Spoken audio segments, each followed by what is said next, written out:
किसान अपना खेत जोत रहा था। उसी समय उस देश का राजा उस रास्ते से गुजरा। किसान को देखकर राजा ठहर गया और उसने किसान से पूछा। क्यों भाई, तुम एक दिन में कितना कमा लेते हो? किसान ने जवाब दिया। मैं केवल 4 आने कमा पाता हूँ। राजा ने पूछा। उन 4 आनों का क्या करते हो? किसान ने उत्तर दिया। एक आने से मैं खाना खाता हूँ, दूसरा आना उधार देता हूँ, तीसरे आने से कर्ज चुकाता हूँ और चौथा कुएं में फेंक देता हूँ। किसान की बात राजा को किसी पहेली जैसी लगी। वह उसका ठीक ठीक मतलब नहीं समझ सका। उसने किसान से इसे स्पष्ट करने को कहा। क्या तुम मुझे इस पहेली को सरल शब्दों में समझा सकते हो? किसान बोला। श्रीमान, पहले मैं अपना और अपनी स्त्री का भरण पोषण करता हूँ। दूसरा आना, मैं बच्चों खिला पिला देता हूँ, अर्थात उधार देता हूँ। समय आने पर वे मेरा भरण पोषण करके उसे चुकाएंगे। तीसरे आने से मैं अपने माता पिता को खिलाता हूँ, अर्थात उनका कर्ज चुकाता हूँ।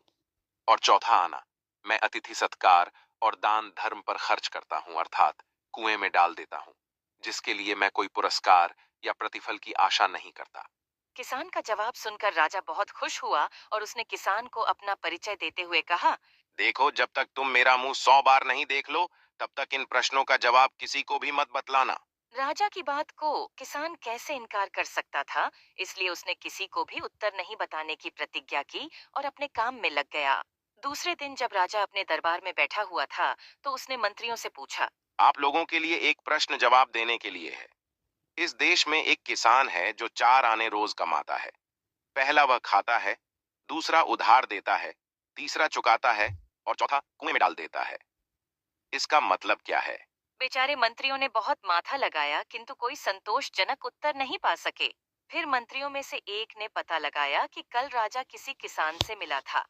वह उस किसान के पास पहुंचा और राजा ने जो प्रश्न पूछा था, उसका उत्तर बताने की प्रार्थना की।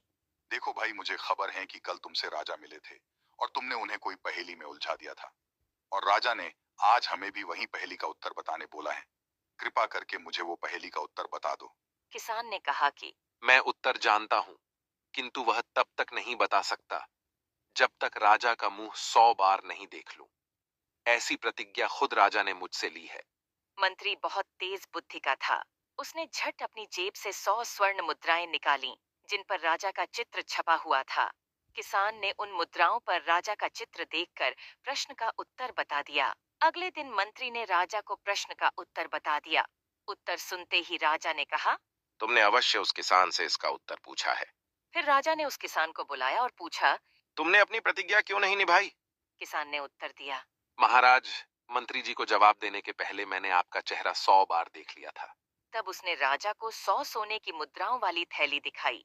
राजा किसान और मंत्री की चतुराई से इतना प्रसन्न हुआ कि उसने उसे और मंत्री को 100 सोने के सिक्के इनाम में दिए।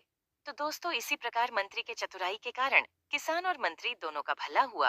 इस प्रकार की और शानदार कहानी देखने के लिए चैनल लाइक कीजिएगा।